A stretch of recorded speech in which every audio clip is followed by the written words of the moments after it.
Welcome to Ideagen TV and the Global Leadership Summit 2023. Today, I am thrilled to have with us Scot Case, Vice President for CSR and Sustainability at the National Retail Federation. Scot, welcome. Thank you. It's great to be here, George. Scot, there's a lot going on. It's 2023. It's a new year. We're talking about leadership. And I'd like to go right into this interview to ask you to describe to our global audience, the millions of people that are watching this program, a little bit about what it is that you're doing at the National Retail Federation. Very cool. Thanks, George. Well, the National Retail Federation, NRF, we are the world's largest trade association for retailers. So we represent some 4.2 million retail establishments. It's 1 out of every 4 jobs in the U.S. economy, $3.9 trillion to the global U.S. economy. And my role is actually focusing on all things sustainability. So the environmental, the social, the community benefits from retail kind of fall under my purview. And we are working with our retail members to make the world a better place. Absolutely incredible, and mostly a relevant topic and area for you to be pursuing and focused on, especially now in 2023 and post-pandemic. Resources. You talk about sustainability, you talk about all of these other issues within the realm of retail. How is the National Retail Federation empowering workers, retail workers, to become leaders of their organizations? Wow, it's a wonderful question. I mean, the fun thing about retail is there are so many leadership opportunities. For many people, it might be their first job, and they might have their first management experience working inside of retail. The retail industry is full of so many stories of people that might have started working, stocking shelves, and now they're the CEO of a company. So tons of leadership opportunities. In the sustainability space, one of the things that retailers have figured out is that absolutely every role inside of the retail organization is a potential sustainability role. So every decision, every activity has potential impacts on both profits and on generating environmental, social, and community benefits. And what we're seeing is that individuals within the retail industry are finding ways to connect their role with broader sustainability goals and the broader needs of society. So that might be someone who's focused on retail supply chains, focusing on more sustainability, someone in the, retail marketing world, talking about more sustainable products, making them more appealing for consumers to buy. So every single aspect has some connection to sustainability and broader leadership opportunities. Phenomenal insights, Scot. And so you're the Vice President of CSR and Sustainability. Could you give us a little bit of peek behind the curtain in terms of what's happening with the mission of the NRF and how that combines with the culture that you're developing? So very good. Well, the purpose of NRF is to represent the retail industry. So our role covers lots of different aspects. My personal role, promoting sustainability within the retail world, is to kind of leverage some of the deep expertise that our retailers have built around sustainability issues. So there are opportunities to kind of scale sustainability solutions in a pre-competitive way, meaning there are certain aspects that all retailers can take advantage of. And we look at them in different chunks, if you will. There are the operational issues around sustainability. So you can lower costs by making sure your retail operations are more energy efficient. So think about things like lighting and heating and cooling. If your distribution systems, think about the trucks that are moving goods all around the world. You can make those more energy efficient. That has environmental benefits, and it also has cost saving benefits. So those are aspects of it. But when you really start looking at the most significant sustainability impacts from a retail sector, what you find is that they're actually outside the immediate control of retailers. So some 98% of the sustainability impacts are actually in the supply chains. So it's the products and how the products that retailers sell and how those products are manufactured, packaged, and distributed that have the most significant impacts. So what the retail world is discovering and sharing with others, sustainable retail is all about more sustainable suppliers, which requires more sustainable supply chains and more accurate and useful sustainability information flowing throughout those supply chains, from the raw materials all the way through how consumers use the product and ultimately dispose of the product. Wow, it's just incredibly both inspiring, and I'm awestruck by the impact that you're describing. And speaking of impact, Scott, it's what, 3 years now, uh, global pandemic, perhaps first time in human history, the entire planet faced the same exact thing: lockdowns, shutdowns, etc. Massive impact on the retail industry, supply chain, and on and on. Could you tell us a little bit about what you're seeing? What have been the residual effects, perhaps both positive and maybe negative? Mm, that's a wonderful question, George. And there are obviously kind of some big, broader economic impacts. But given my role at NRF, I'll probably keep the response kind of focused more on the sustainability aspects. And from there, the pandemic had a couple of kind of clear aha moments for the world, if you will.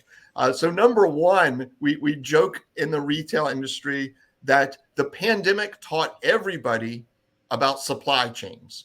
Most people had never really thought about where the products that they buy come from or how they get to a store shelf. And all of a sudden, when supply chains were shutting down, international transit was shutting down, ships were no longer leaving ports from Asia to come to the United States, people saw that on their retail store shelves. And so all of a sudden, people started connecting this kind of aha, like, wow, retail supply chains are really, really important. So that was a key finding for consumers. Another is that the pandemic did teach us we're kind of all connected to each other in this big, huge planet.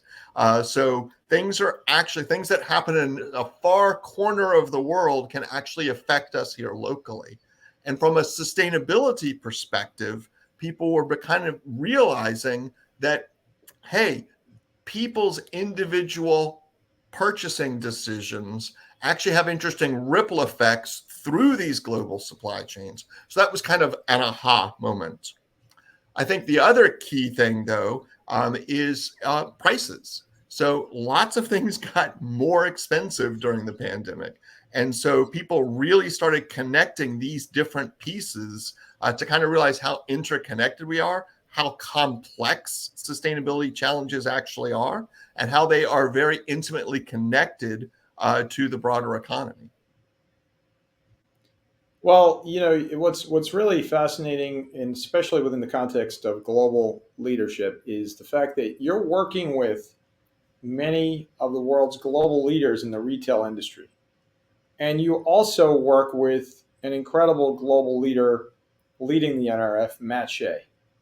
And so you have firsthand proximity to this incredible leadership, again, with your members, with Matt Shea, your colleagues, etc. What would you say, Scott, are the key traits of leaders today necessary to be successful? Ah, wow, George, that's a great question, and that is a wonderful example of a truly talented leader. His intellect and his ability to kind of understand very, very complex issues and simplify them, that is an incredible skill and talent that anyone in a leadership role needs to find a way to master. But I think when you look at the leaders within the NRF, and you look particularly at Matt Shea and the team he's built, number one is the ability to listen. NRF is ultimately a trade association that represents the world's largest retailers and some of the world's smallest retailers. And everybody looks at the retail industry from their own perspective. It's Matt's job to kind of listen to all of those different perspectives, find those common themes, find the common opportunities, and find ways that we can really kind of leverage those common interests to benefit not just the retailers, but the broader society.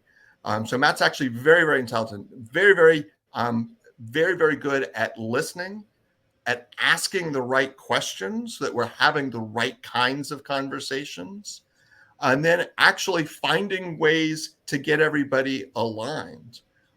It might come as a surprise to you, George, but when you get a bunch of leaders in the room, they all think they're right, and they are from their own unique perspective.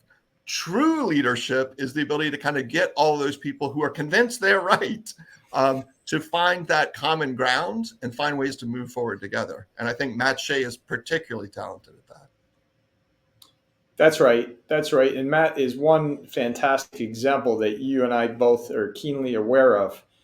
I'd like to ask you to take that to the next step. So we all, as they say, stand on the shoulders of giants. Who are some of the giants that you, Scott, stand on the shoulders of today as you're pursuing and completing and changing the world in your role as vice president for CSR and sustainability at one of the world's largest organizations, the National Retail Federation? Wow.